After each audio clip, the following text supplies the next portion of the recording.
আসসালামু আলাইকুম এভরিওয়ান, আশা করছি সবাই ভালো আছেন। আমিও আলহামদুলিল্লাহ ভালো আছি। শুভ সকাল সবাইকে। এই যে সকাল সকাল বের হয়ে পড়ছি কাজের উদ্দেশ্যে। আপনাদের সামনে দুটা কথা বলার জন্য আজকে ক্যামেরাটা অন করছি। সেটা হচ্ছে যে আমাদের বাংলাদেশের পার্সপেক্টিভে সব কিছু কিন্তু এখন উল্টাপাল্টা চলতেছে, তাই না? এই যে চুরি ডাকাতি, মানুষ ভয় পাইতেছে বাইরে বের হতে, মানে লাইফ সিকিউরিটিটা ইনসিকিউর ফিল করছে মানুষে।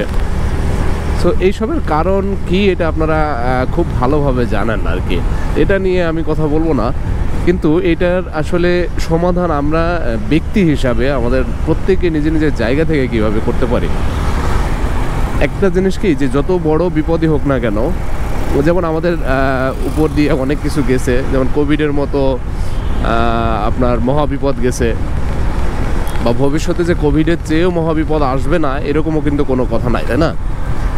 তো যে কোনো বিপদে কোনো একটা জাতিকে বা কোনো একটা গোষ্ঠীকে ধ্বংস করে দিতে পারে যেমনি, তেমনি ওই জাতিগুলা যদি নিজেরা ঐক্য থাকে এবং একে অপরের অ্যাজ এ হেল্পার হিসাবে কাজ করে, তাহলে কিন্তু ওই জাতিকে ধ্বংস করা তেমনই কঠিন। সেমভাবে আমরা কোভিডের ভিতরেও আমরা এককভাবে আমরা এই জিনিসটাকে, কোভিডটাকে প্রোটেক্ট করার চেষ্টা করছি যেন আমরা দ্রুত সুস্থ হতে পারি। হসপিটালে যেহেতু আমাদের দেশে চিকিৎসা ব্যবস্থা থেকে শুরু করে অন্যান্য সব কিছু খুব একটা উন্নত না, যদিও অনেক উন্নত করা যায়, তো কিন্তু দুর্নীতি বা হচ্ছে এই যে চুরি ডাকাতির জন্য আমাদের দেশের এই অবস্থা। কিন্তু যদি অর্থনৈতিকভাবে হিসাব করি, আমাদের দেশের আয় রোজগার যেমন হয় এবং সব কিছুর উপর ডিপেন্ড করে আমাদের যে অর্থনৈতিক অবস্থা থাকা দরকার, সেটা মোটেও আমরা গরিব থাকার কথা না। কিন্তু যাই হোক, আলটিমেটলি আমাদের ওই ধরনের ইয়ার জন্য আমাদের সিস্টেমে পড়ে আমাদের এরকম অবস্থা আর কি। সো দেখেন, ওই কোভিডের তুলনায় এখন যে প্রবলেমটা আমরা সাফার করতেছি, এইটা হচ্ছে খুবই সামান্য একটা প্রবলেম।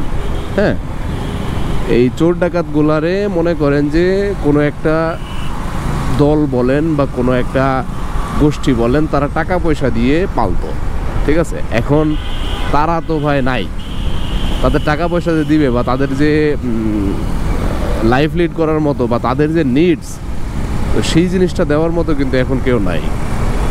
তাহলে সেক্ষেত্রে তারা কি করবে? আর যে পরিমাণ অ্যামাউন্ট তাদের প্রয়োজন, আশা করছি সেই পরিমাণ অ্যামাউন্ট আপনার কোনো কাজ করে সে ইনকাম করতে পারবে না। কারণ ইলিগাল টাকা পয়সা এবং হচ্ছে লিগাল টাকা পয়সার ভিতরে অনেক পার্থক্য আছে, তাই না? তো তারা এই জন্য তারা অবৈধ পথ বেছে নিচ্ছে এবং হচ্ছে আমাদের উপর দিয়া জুলুম যাইতেছে।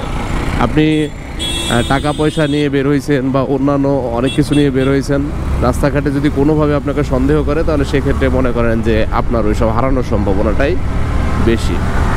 তো সেই জন্য আপাতত দেখেন, আমাদের দেশে অনেক জিনিস নিয়ে হাইপ ওঠে, অনেক জিনিস নিয়ে আলোচনা সমালোচনা হয়, কিন্তু ওইটা বেশি দিন লাস্টিং করতে পারে না বাঙালির সামনে। কারণ বাঙালি অনেক বেশি শক্তিশালী এবং বাঙালিকে প্রতিহত করার মতো আসলে ওইরকম অপশক্তি এখনও হয় নাই। তো সেই জন্য যেই কয়দিন এই ভাইবটা থাকে, সেই কয়দিন অন্তত নিজেকে একটু খেয়াল রাখেন, মানে একটু সাবধানে চলাফেরা করেন।